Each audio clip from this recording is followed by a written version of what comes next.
I'm David Nuremberg, and it's my pleasure to welcome you to the first Director's Conversation on the place and practice of the arts and sciences in the past, present, and future of humanity, as we defined it.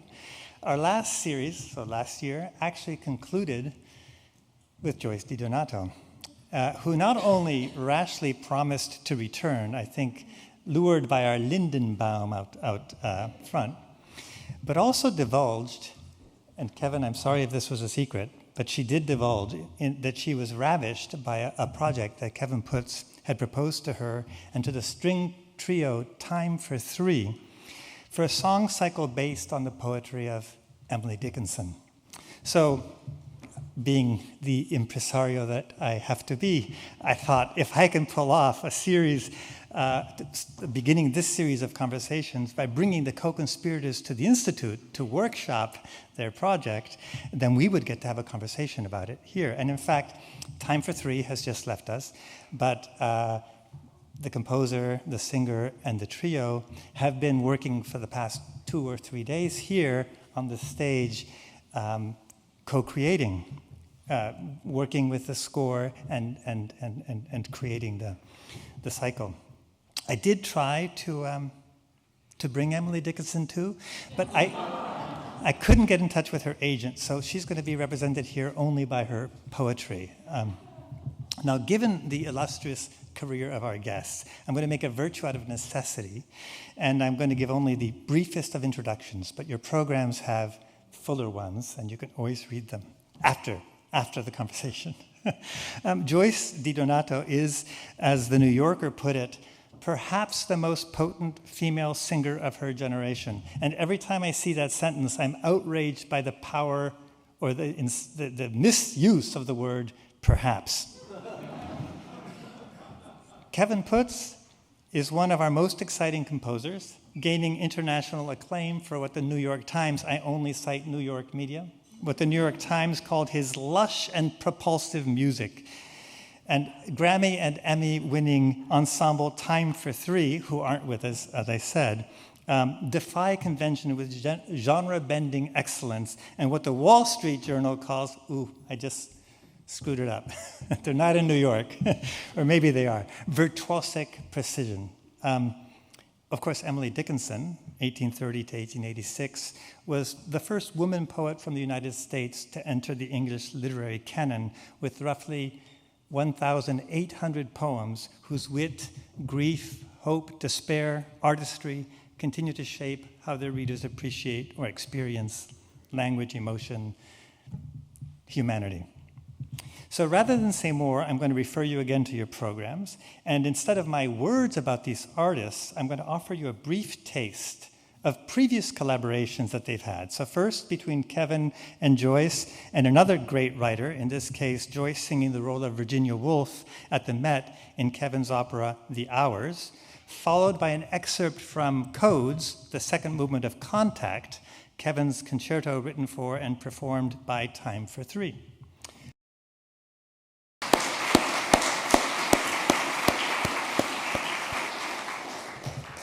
All of that has been on this stage for the past 2 days. Unfortunately, Nick, Charles, and Ranan, the trio, are not here, but Kevin and Joyce are. Please join me on the stage.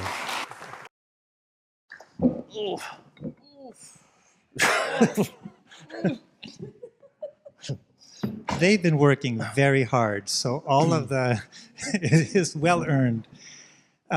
Kevin, if I might start with you, I understand that you approached Joyce and Time for Three with this idea to set Emily Dickinson's poems to music. So you were, so to speak, choosing your collaborators. And let me just ask the obvious question. So why Emily, why Joyce, and why Time for Three? These things are kind of hard to recollect exactly, but after working on The Hours with Joyce, I wanted to do something else. I mean, she was just such a, what can I say? I felt like she might do it. Like she, like she might say yes.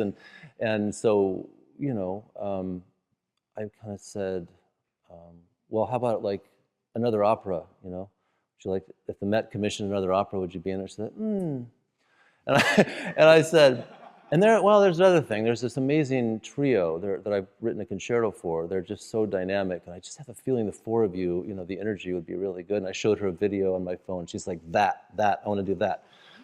So then it was like a matter of what would it be exactly. But I just had a feeling, and really that was the beginning of it. It was the energy and the personalities, the musical flexibility, freedom, creativity, collaborative spirit of the four of them, and I just thought something good would happen. These are the two projects I had worked on since the pandemic: The Hours and Concerto that you saw a part of. So let's bring it all together for the next project. And so it started there, and then the Emily Dickinson.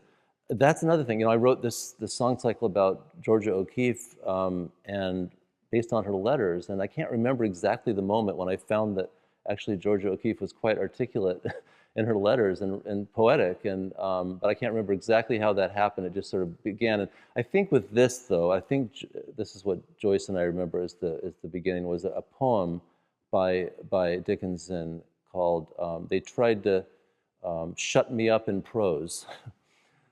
And that was something about that I could, this unwillingness to be, tied down or locked into anything, or to be pigeonholed, or to, she thought of prose as being limited and devoid of freedom, and poetry was freedom. And so, anyway, I could just imagine the beginning of it. I could imagine the trio coming out and just one at a time introducing themselves in a very brash and outward way, just on their instruments, and then eventually Joyce comes in. They shut me up in prose, and that's how it began. So it started with that, and it started with this kind of spirit. And I think I even sang that to Joyce. I said, just imagine the violin comes out, and the other one comes in, and then the bass comes in, and then you start singing, and she's like, yes. So I felt like I had to sell it to her. She's a pretty famous singer, and she could do anything she wants. So that was the beginning. Yeah. Joyce, last time you were here, you mentioned that you were sometimes a reluctant convert to song cycles like Winterreise, and you weren't sure you wanted to do Schubert's setting to music of the poetry of Wilhelm Müller. Emily Dickinson, you sang her at the very beginning of your discography. What is it that so attracts you up to Emily Dickinson, and might I add, to Kevin Putz? So you recalled that very well, I have to say, because you came to this conversation and said, I'd like to write something else, opera, no, cycle, I know these groups. And you said, and I have this idea about Emily, and it just all like, there's no hesitation for me about this song cycle at all. My very first solo disc was an all-American disc, and it was produced by a French label. But I said, I want to do American music. And this was 2003 or 4, early days. And I did a cycle by Jake Heggie with text by Sister Helen Prejean called The Deepest Desire. I did some Bernstein songs, and I did the 12 Emily Dickinson songs by Aaron Copland. And I love that cycle. And it drew me in so much. Poems like "The world feels dusty when we stop to die," or "Why do they shut me out of heaven?" I just found it exhilarating. I found her unbelievably audacious. I admit I didn't know so much about her, but there was something about the immediacy, the vulnerability, and the nakedness with this audacious and curious sort of quest for trying to get to the marrow of it. It just lit my world up. And then I didn't really sing those songs again. So when you said Emily, it was, oh yes, let's go back and revisit her. And what I love is that there's very little overlap from the poetry with from Copland. And so it's what I have found with this cycle, which is still in process, of course. Every single one of these, so far, 24 poems that he set, is a universe unto its own. And I feel, without trying to make it a narrative or anything like that, we get such an insight into, right, the soul. And what about that? Oh, and this, and eternity, and infinity. And I have to do the gardening. And it's just, you get this amazing portrait of this mind that was explosive. Yeah, I think of when she talks about holding a bomb in her, in a time explosive is the right word. Like Winterreise, where Schubert, I guess, could collaborate with a singer, with Johann Michael Vogel, or I don't think the poet was present there either. You are actually collaborating, Time for Three, the singer, the composer. It doesn't look like what you might imagine a composer locked in a garret, writing by themselves, mailing the score to a command. You know, could you talk a little bit about the process that you've been doing here? Mm-hmm. Well, the other thing that you didn't see in this video of Time for Three is that they also sing. So I imagine some really amazing kind of moments where three men are singing sort of like a gospel choir backup for Emily, you know, in triads, and so there's a lot of that going on as the songs progress. So it's almost like you've got, you know, three instruments, Joyce, and then three singers as well, because they do some very intricate things on their instruments while they're singing. So it's really a whole sound world that I could imagine with this piece. And so there are a lot of, as you can imagine, kind of moving parts and different ways to do things, different ways to set songs. You know, some of them, they don't sing every song. Some of them are very simple in the way that they play their instruments. But all of that, especially with a piece this big, you know, there's something about, you know, like, I'm going to set Emily Dickinson, and people just go, oh, okay. You know, it's sort of a boring idea. It's been done so many times.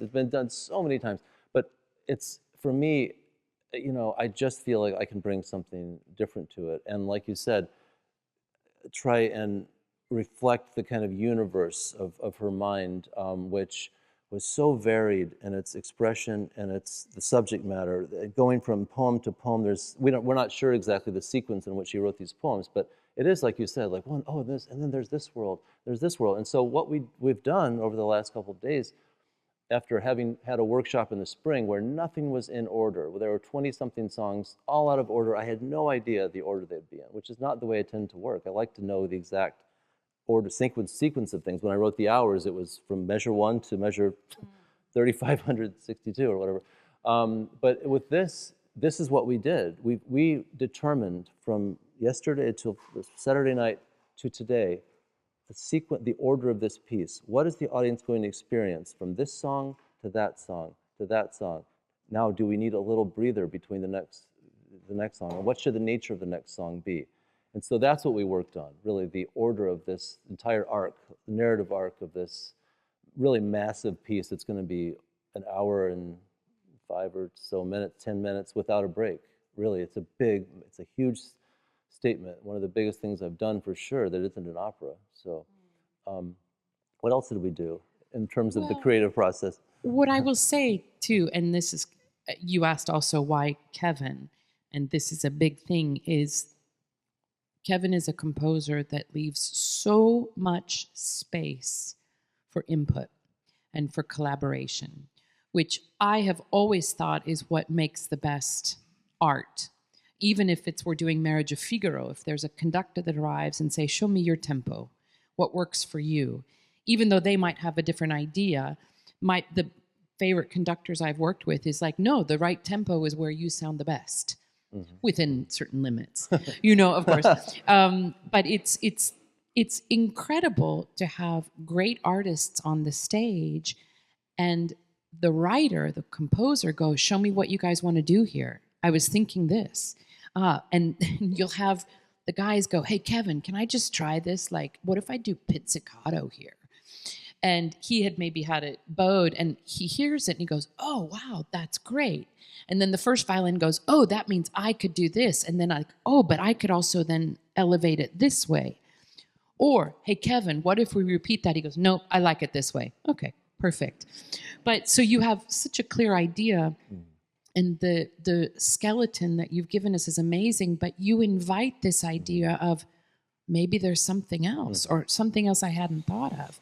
And there have been a number of instances that we found it, and what's beautiful is the whole group just goes, oh, and then we know that it's right. And that kind of collaboration, I'm not joking, it's the most exhilarating, thrilling work that I've ever done in a rehearsal room.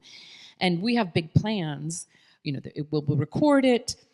I want to do a huge tour, but even if none of that happens, these 4 days that we've spent creating together, it's like winning the lottery times 12, because it's just everybody's in their element, everybody's on fire, and it's a blueprint for how to let something so much greater than any one individual could do on their own to build something that is beyond anybody's imagination at the start.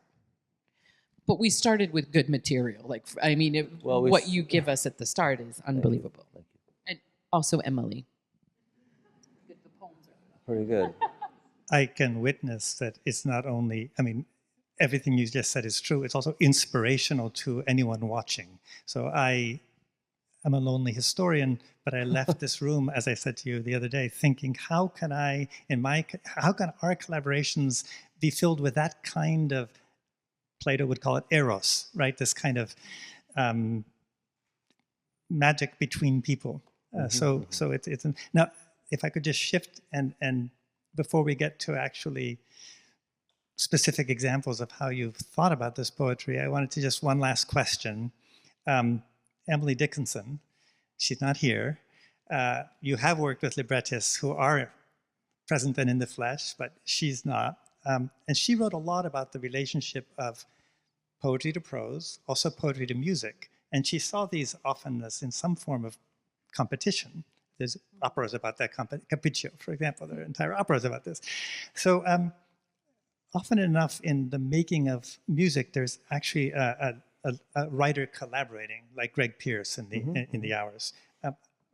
Here's my question.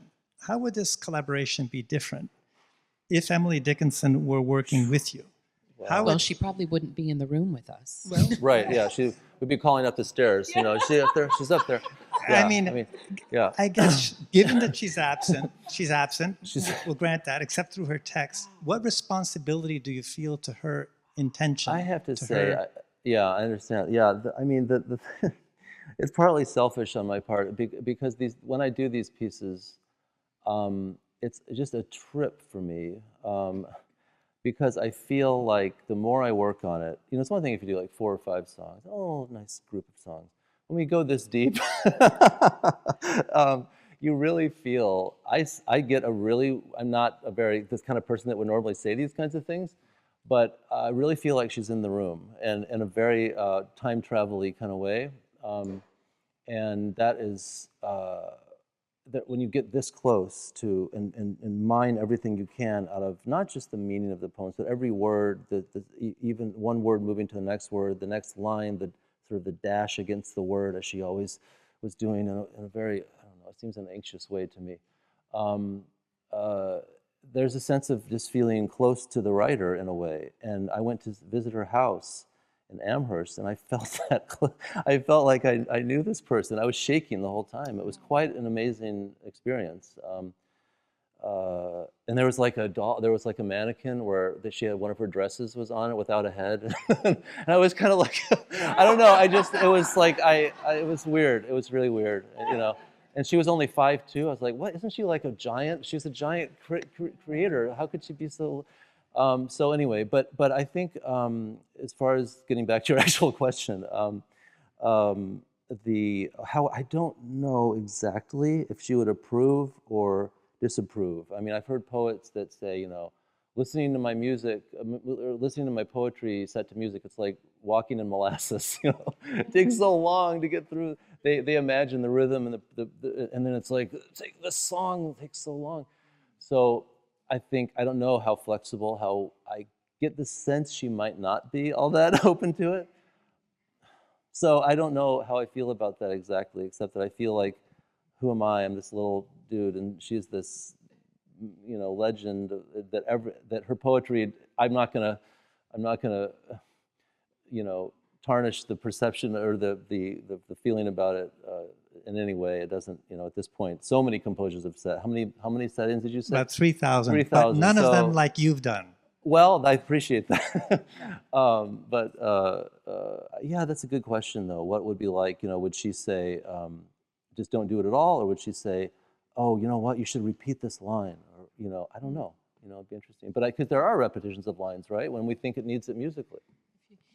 My sensation is also it's that you do the best you can to interpret and to try and find the sensation, the feeling behind it. And when you've got everybody aligned to trying to tell that story, that poem, to convey it in a way, maybe it would shock her.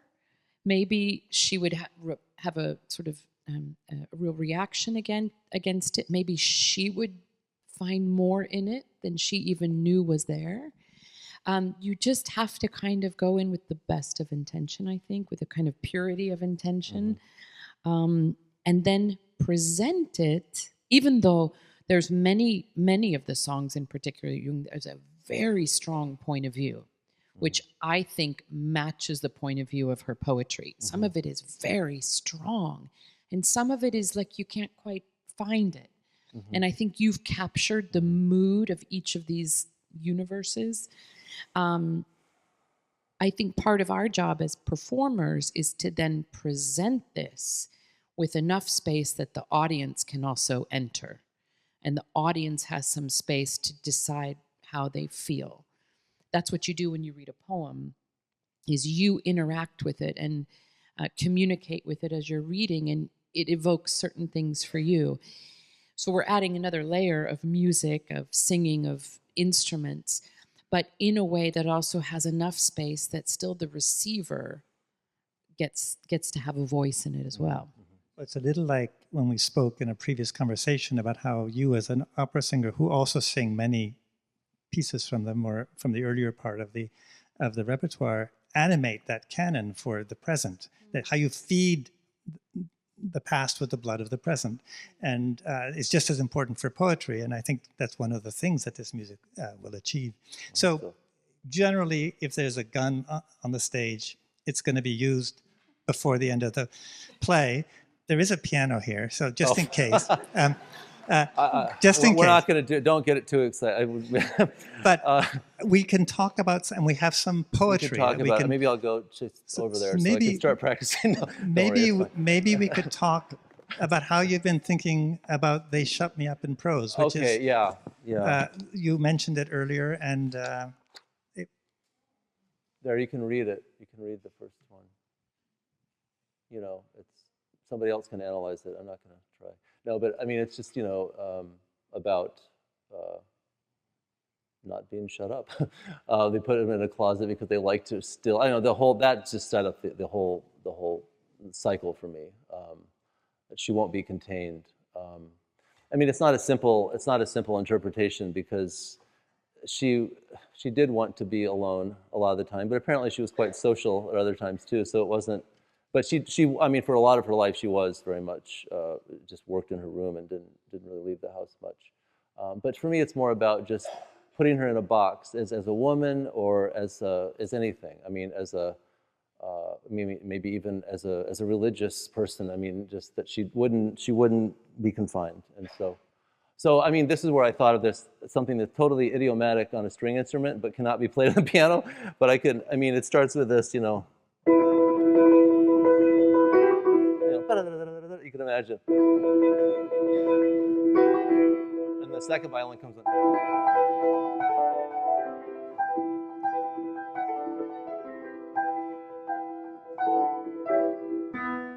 They shut.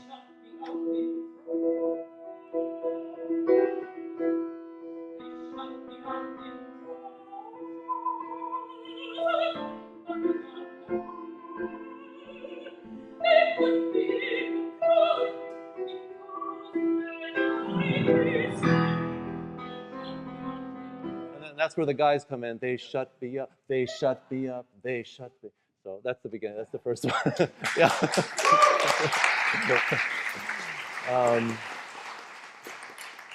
But that kind of energy, I felt, perhaps hasn't been brought to Emily Dickinson a lot. So it was a kind of a rock concert vibe, you know? Or, It's also an electric way to start a new cycle. I think It's it'll like, be. it's just, Yeah. it grabs. Yeah, hopefully. So what's next? Oh, No, so, I don't know. That's kind of the whole, this one. I mean, that's the energy of Then this. show the second one. Oh yeah, well then it goes, I don't know if we have that poem. I was the slightest in the house. Joyce is a better reader than I am. Yeah, I was this. So she starts with this huge statement of they shut me up in prose. And it's this kind of defiant and smothered kind of thing. And then it turns into this I was the slightest in the house. I took the smallest room. At night, my little lamp and book and one geranium. So stationed I could catch the mint that never ceased to fall. And just my basket. Let me think. I'm sure that this was all. I never spoke unless addressed. I don't know. So it goes from this, I'm this massive, I'm a monster creator, to a very, so musically, the first one ends in a very big way, you know, the same kind of energy that you heard, you know, like that. And then one violin holds over, and then the second one starts like this.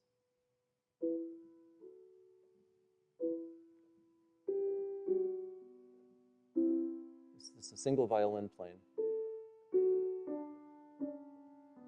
It's very, very small. And then the other violin, there's some space. And the other violin. Like that. It's this very, and then eventually Joyce starts to sing. But we want these. Oh, you want to sing? Sorry, here we go. Should I do it? I didn't know how much you wanted. I can't sing. I didn't know how much you wanted to sing. There's I didn't want to put you on the spot. But just to give us the different flavor of like this audacious, bigger than life person into. Yeah. Well, here we can. I was the slightest in the house.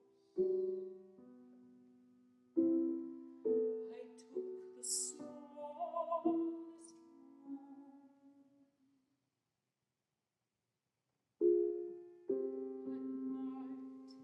At night, my little lamp and book and one geranium.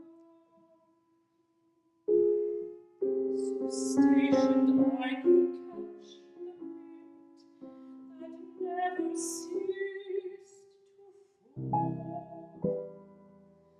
And just my basket. Can't read it. They're my glasses. I'm sorry. Anyway, so that one. But it just so from one universe Where's to my the glasses? next, Oh, here we go. and yeah. I got my glasses now. We're good. So, and then there's this. Do we have the Soul Selects Her Own Society? Do we have that one? Yeah, we have that. Yeah. The Soul Selectron Society is the next one.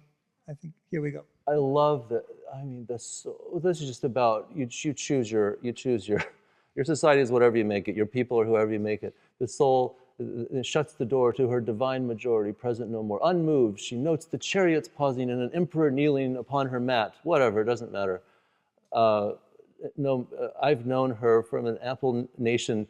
Choose one. In other words, there's one lucky. I think I'm interpreting this right. There's one lucky person, and then just shuts the valves even to that person. Right? Just it's maybe David has a better interpretation, but to me, it's that kind of.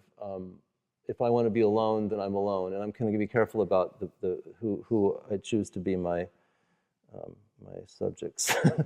And so coming after that, that's actually the third song, and the second one, as we were saying, ends. It's very, very, very, very delicate and intimate. I had often thought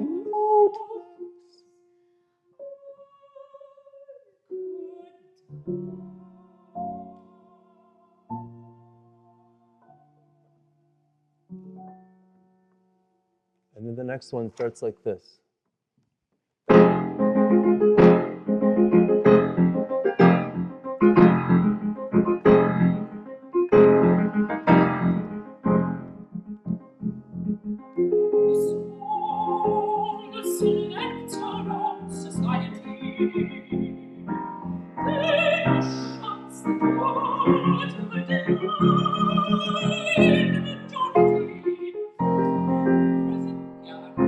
Anyway, something like that. But very, very different. And then eventually the group comes in. The soul selects her own society. They're sort of imitating Joyce. So that's the second one.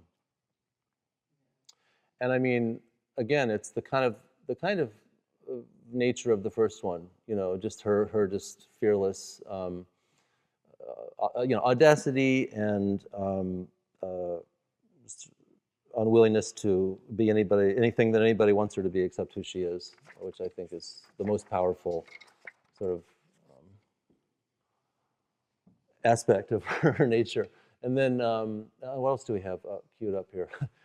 We were going to just give you a little taste of how you decide. I don't know if I'm explaining anything except that this is the music that came out of me when I read the poem. I don't have any other calculation for it. Oh, this one, yeah, this is, you might know this poem. Okay, let me find that one.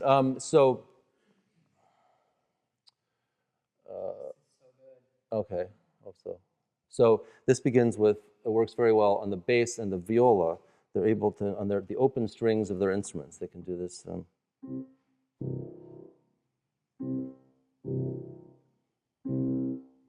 Tempo marking is inexorable.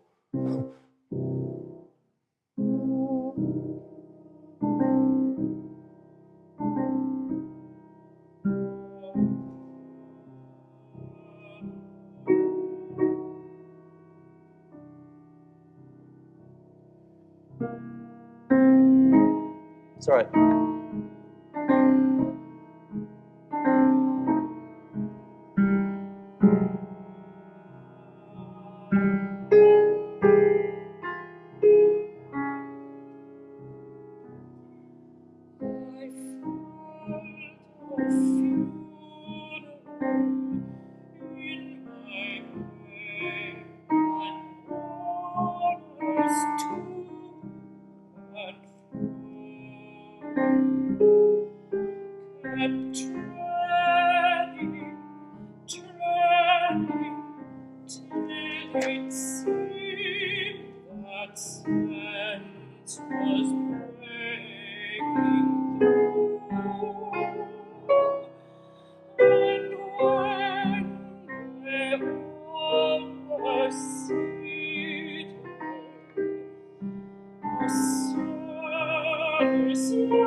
Just trying to show at that point the harmony changes finally, But and then Kevin, we move to the next section. could you just play the part where the piano reduction, or to the shift to being an ear and silence, because that's such a musically significant moment in what you've done. It would be very interesting to hear. Let me see where that is. 459. Oh yeah, so it's quite lyrical and impassioned actually up to that point. And the text is said, and then I heard them lift a box and creak across my soul with those same boots of lead again. Then space began to toll. Yeah, so that'd be right before that.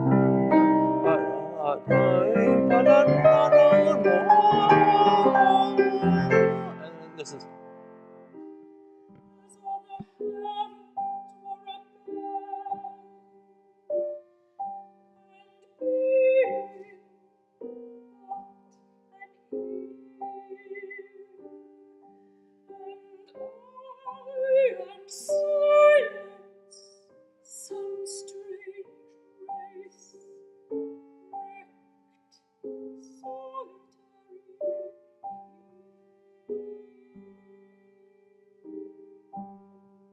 Yeah. And then the next part is, and then a plank and reason broke, and then the floor sort of drops out. And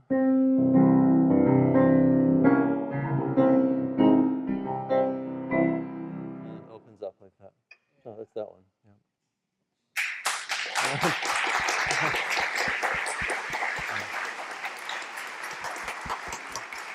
Is that good? Are there more? I don't know. There is one more. Oh, there's one more. What's that one? And I don't know if you want to do it. I What's dwell in that? possibility. Oh, sure. That's I dwell in possibility. This is just about the you know, the sky is the limit, right? You don't have to sing it, Joyce. I love it. But I could do the first phrase. Yeah. But show where it comes from. Right. Well, okay. It comes from his voices at the door, which is sort of, she's imagining, I think, a romantic sort of moment with somebody who comes to the door, maybe a delivery boy or something. I don't really know, right? We don't know exactly, but it's so romantic. And I love this. Oh, wait, is this the one? Yeah, yeah. And it's just like this memory that's so tender and precious in her mind. And then, but it ends with, it's in a more severe way. Because she said, Yeah. what I give to live that hour again, the purple in my vein, but he must count the drops himself. Count the my drops of price blood. for every stain. It's just so dark, you know. Yeah. David, what's the meaning of that one? We talked for hours last night about these poems, Yeah. and I mean, the way in which you have set them to music transforms all the possibilities of meaning. Is ravishing. Thank you. Well, this one ends sort of like, my price for every stain. Oh, sorry. Oh, there is? Oh, that's right. That's right. See, this is one of those things we discovered. At the end of this one, we're going to go back to the music of I was the slightest in the house, just for a little moment before we move on to, we're going to end on a G, so it'll be like, or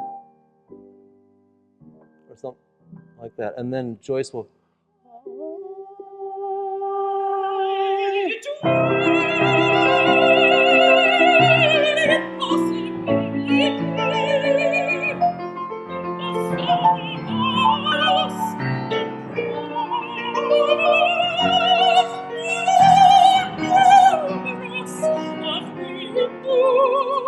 anyway, so that's the beginning of that one, but it's all about, yeah.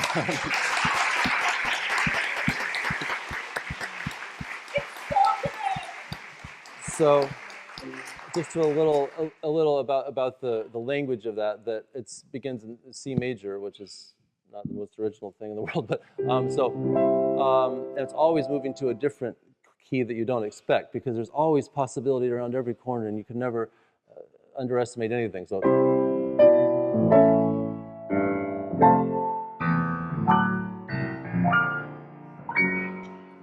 It's always going somewhere new. That's my this is like sort of explanation of the harmonic language of that one, which I just love. I mean, it's the most beautiful poem. In fact, I think that's on the wall of somebody printed on the wall at her house, just on a plaque that because it's such a beautiful poem. Oh, there it is. Yeah. What I would love to say about this is the ecstasy of working on a new piece of music with somebody who loves the voice and melody and drama and beauty and leans into having the heart just go wow in music and not thinking that it has to be more complicated. You know, this is such a gift that you've given the world, really. And what you're hearing is like every time we turn the page to work on the next song, and this one, oh gosh, now it's this one, this one's the best, do that again, let's do it again. And it just keeps, like her poetry, it's not always necessarily evident right away, but it keeps evolving and opening. And it's very exciting. Well, here, this poem is very much about, I guess, poetry's superiority to prose, but very often in her poetry, she alludes to music as yet, in some ways, an even more unmediated version of the soul.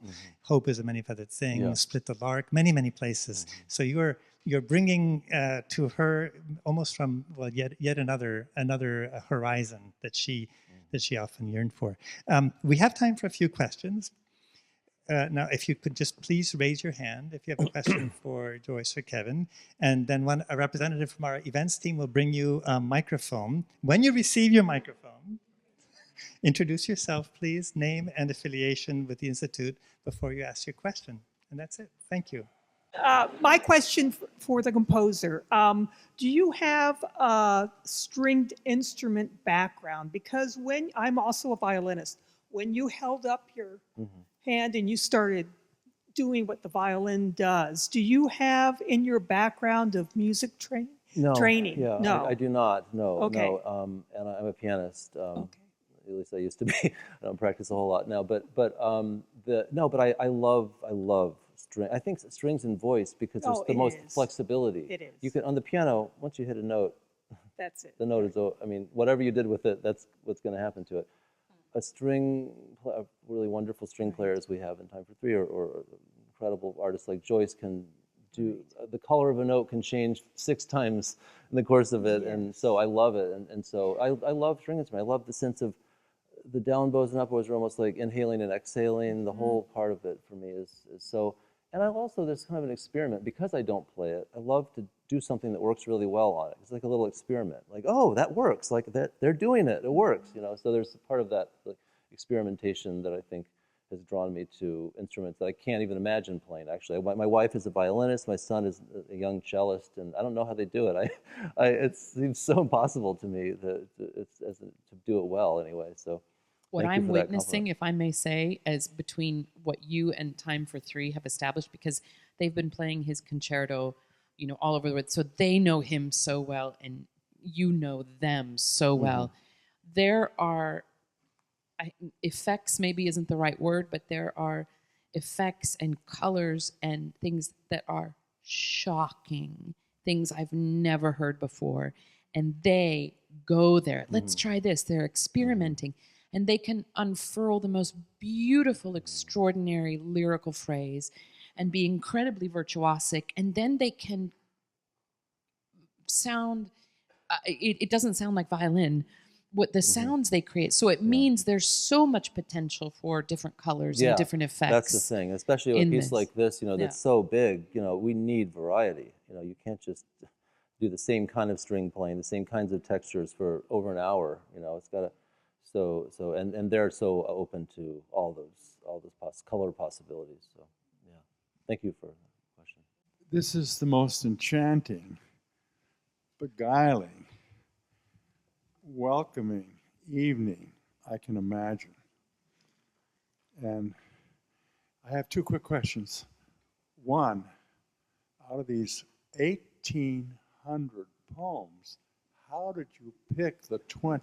Very good question, yes. And question 2 is, where are you going to launch this beauty? Well, are we supposed to say stuff like that? Or, I mean, well, it's launching in Europe, actually, but... The Bregenz Festival in Austria, yes. or Germany, Austria, has commissioned this. And so it will debut in Bregenz next August. We will do the recording in February. This February. This February coming. And then it's going to really launch in the U.S. the following February. So we have to wait a year and a half. There'll be some places you've heard of in New York. Let's put it that way. So hopefully you'll come hear it. And also, I believe here. Oh, wonderful! That's great. That's news. Oh, we get to come back. I think so. Good. Well, if not, it should. No, but all of it. But that's in a year and a half. I will just say before we forget that what a pleasure it's been to be here, and we're just so grateful for this couple of days here. We have, it's for one thing, just kind of an astonishing thing to be among such brilliant people. You know, I was like, the violinist and I went to the gym the first night, and there was a guy in the gym. We thought, you know, oh my God, I bet he's gonna like, you know, do something incredible, like, you know, a battery that doesn't have to be recharged or something, or like, you know, like just tell him, you know, don't forget cardio, you know, just like, you know, because, and I almost hit somebody with the car, and I was like, oh my God, like the people around here, just, it's really quite a place to be around for someone like me, to even to be at lunch until we told that guy might win a Nobel Prize next week, and then this guy. So it's a thank you for this time we've had here. It's extraordinary. And as far as that's a very good question about the choosing poems. I mean, because some of them were just like reading them and wanting to do them and not knowing where the order would be, but just that this has to be in the piece. There's some of that, and then once I got to a certain point, I started to I had maybe 12 or 14 of them written, and I thought, what do we need? What do we need musically? And so that's the strange part, where I started trying to find poems to fit what we needed musically, which is unusual. But I think with something this big, you can't have too much of one sort of sentiment, or you need different types of expression, and then how do you create musical variety? So that's when it became really interesting. And even over the last month or so, I added some that Joyce wanted. Joyce would love certain poems, and she'd send them to me. I would find a place for them. So, as I said, the last couple of days, we've just been finding how this will all work in order, how to create an unbroken line from beginning to end that's compelling, and that's been the challenge, and that's what I've been most nervous about, because it's not the way I usually work. Jack Neiman, I'm a former pianist. And actually you met with my granddaughter in May, who studies with Pierre Ballet. Do you remember? Yeah, we took a photo. Yes, we took a photo. My question, two questions. How unusual is it to have a group, a trio that you've chosen, who sing and are fantastic instrumentalists? I mean, that's pretty unusual, is it not? It's very unusual, yes. And the other question is, did you ever, I know things kind of find their place in the arc, but did you come to a point where, okay, this one's out, we need a different one? Or, how does that process work? That hasn't happened. No, but we did. The wonderful thing about collaboration is that there were some that I didn't set it right.